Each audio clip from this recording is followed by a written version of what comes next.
Vous ne l'avez sans doute pas raté, les Game Awards changent leurs règles cette année pour permettre aux extensions, DLC, remake et remaster d'être éligibles dans toutes les catégories. Et évidemment, cela n'a pas manqué de faire réagir quand la liste des nominés pour le jeu de l'année est sortie et que dans celle-ci se trouvait le DLC d'Elden Ring. Si la majorité s'accorde à dire que le DLC est incroyable, elle s'accorde aussi à dire qu'il n'a rien à faire là, car il ne s'agit pas d'un jeu sorti en 2024, mais d'un ajout d'un jeu vieux de 2 ans. Et l'autre jeu de la liste des nominés faisant débat est FF7 Rebirth, car il s'agirait d'un remake. Ce qui est faux. Oui, aussi fou que cela puisse paraître, FF7 Rebirth et même FF7 Remake en réalité ne sont pas des remakes du jeu sorti en 1997, loin de là même, et pour cela, je vous propose de vous replonger dans la première partie de cette retrilogie FF7. Bienvenue dans ce storytelling un peu spécial consacré à FF7 Remake.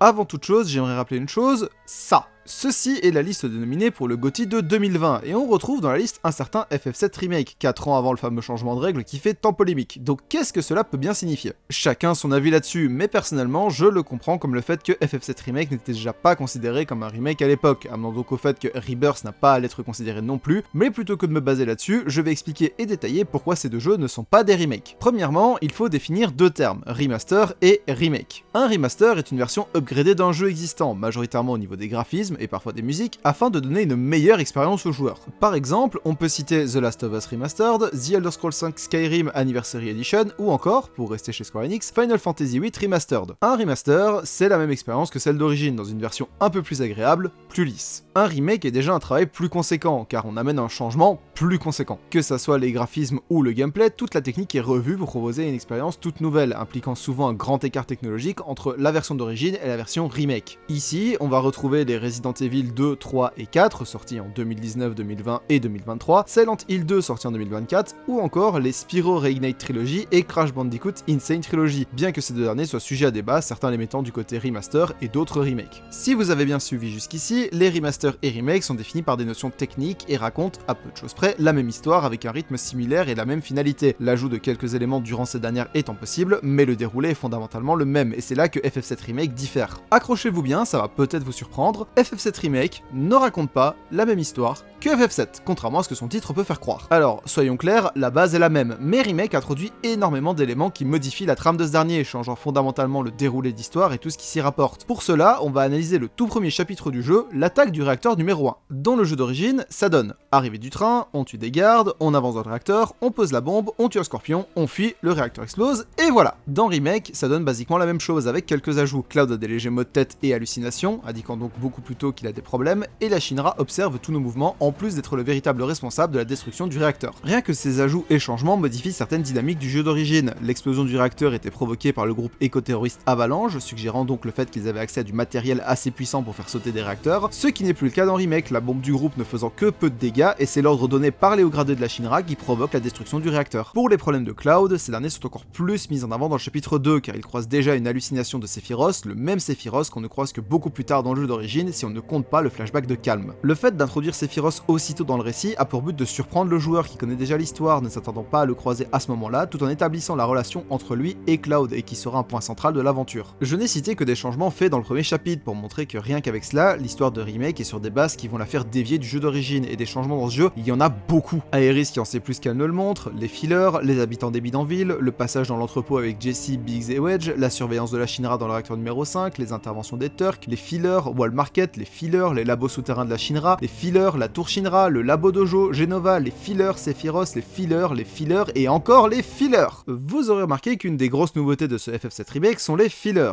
et ces derniers jouent le rôle de gardiens du destin, leur but étant que le destin reste inchangé et interviennent donc pour que l'histoire se déroule comme elle est censée se dérouler. Par exemple, Cloud doit participer à la mission du réacteur numéro 5, sauf que dans Remake, Barrett, le chef d'Avalanche, décide de se passer de ses services. Ils vont donc attaquer et blesser un membre d'Avalanche pour que Barrett demande à Cloud de participer, remettant donc l'histoire sur les rails du jeu d'origine. Plus tard, quand Cloud s'apprête à achever Reno, un Turk, les fillers interviennent pour l'en empêcher, sauvant ainsi Reno qui, dans le jeu d'origine, sera responsable de la chute du plateau du secteur 7, événement qui arrivera plus tard. Vers la fin du jeu, alors que Barrett se fera mortellement blessé par Sephiroth, les fillers vont le sauver car ce dernier ne doit surtout pas mourir ici, montrant donc que les fillers n'ont aucune notion de bien et de mal, se contentant de maintenir le destin en place. Bref, vous l'aurez probablement compris, mais le scénario de FF7 Remake, en plus de ne couvrir que le premier arc du jeu d'origine, en change certains points grâce à l'ajout de nouveaux éléments non présents au départ, ou en modifiant des éléments éléments existants du jeu d'origine, faisant ainsi du dénommé jeu autre chose qu'un remake. Du coup, qu'est-ce que FF7 Remake est en réalité? Eh bien, le terme le plus adéquat serait que FF7 Remake est un palimpseste du jeu de 1997. Au départ, un palimpseste est le terme donné à un parchemin dont on a effacé la première écriture pour réécrire un nouveau texte, lui donnant donc une nouvelle utilisation. Avec le temps, le terme palimpseste a obtenu différentes définitions, dépendant du domaine dans lequel il est utilisé, le terme étant employé dans la littérature, l'architecture, l'archéologie ou la géomorphologie, le sens général étant qu'on va retrouver une base commune, mais où le reste sera différent. Ça ne vous rappelle rien? FF7 Remake reprend la base du jeu d'origine, que ce soit dans son univers, son scénario ou ses personnages, mais écrit quelque chose de différent avec, et vient même enrichir l'univers transmédia de FF7 plutôt que de simplement prendre la place du jeu d'origine, car ce dernier contient des éléments faisant des références et liens avec d'autres œuvres de ce même univers transmédia, là où un remake rendrait son ancienne version obsolète. Aujourd'hui, si vous faites le FF7 d'origine puis FF7 Remake, ou inversement, vous aurez dans les deux cas deux expériences différentes, car la plus récente n'est pas vouée à remplacer la plus ancienne, mais à l'enrichir, à utiliser ce qu'elle a construit pour raconter quelque chose de nouveau, quelque chose qu'on ne retrouve pas dans la version d'origine. D'ailleurs, un palimpseste reconnu car défini ainsi par son réalisateur est le film Le nom de la rose de Jean-Jacques Hano, adaptation du roman éponyme d'Umberto Eco. Étant une adaptation, le film conserve la même base que le roman, mais en modifie certains éléments de narration et personnages afin de retranscrire une histoire plus adaptée aux médias cinématographiques. Tout ça nous ramène au statut de Rebirth, sauf que comme je l'ai expliqué, Remake n'étant pas vraiment un remake, mais un palimpseste, Rebirth est le jeu à la même ancienne, et donc lui aussi un palimpseste. Je ne vais pas trop en parler car le jeu reste récent, je le stream actuellement sur Twitch tous les mardis, n'hésitez pas à venir, le lien est en description, mais encore une fois, les deux premiers chapitres, en plus de tout ce qui a été introduit dans Remake, apportent énormément de changements et de nouveautés qui justifient le statut de Rebirth en tant que palimpseste selon moi. Résumons donc tout ce que j'ai expliqué depuis tout à l'heure. Les remasters, remake et palimpseste ont tous le même but, à savoir proposer une nouvelle version d'une œuvre déjà existante, et se retrouvent dans une des trois catégories selon leur degré de changement. Une version plus lissée et propre de la base d'origine sera un remaster, amenant donc une expérience plus confortable, là où une version usant de nouvelles technologies ou idées sur la même base sera un remake, amenant une expérience améliorée, tandis qu'une version proposant des changements et nouveautés au point de toucher à la base sera un palimpseste, amenant une expérience qui peut être considérée comme alternative, là où le remaster et le remake sont des remplacements. Depuis pas mal d'années maintenant, les remasters et les remakes sont de plus en plus nombreux, certains avec des bonnes raisons et d'autres moins, tandis que d'autres jeux prennent la peine de proposer une toute nouvelle expérience en gardant la même base, créant ainsi une nouvelle œuvre et pas juste une version améliorée. Comme beaucoup, je suis partisan du fait de créer des œuvres entièrement nouvelles afin de découvrir de nouveaux univers, histoires et personnages capables de me captiver. Mais malgré ça, je pense que le plus important est de vivre une expérience qui nous plaît et nous fait passer un bon moment, car le temps est quelque chose de limité et quitte à le voir défiler, autant que ça soit avec quelque chose qui nous plaît.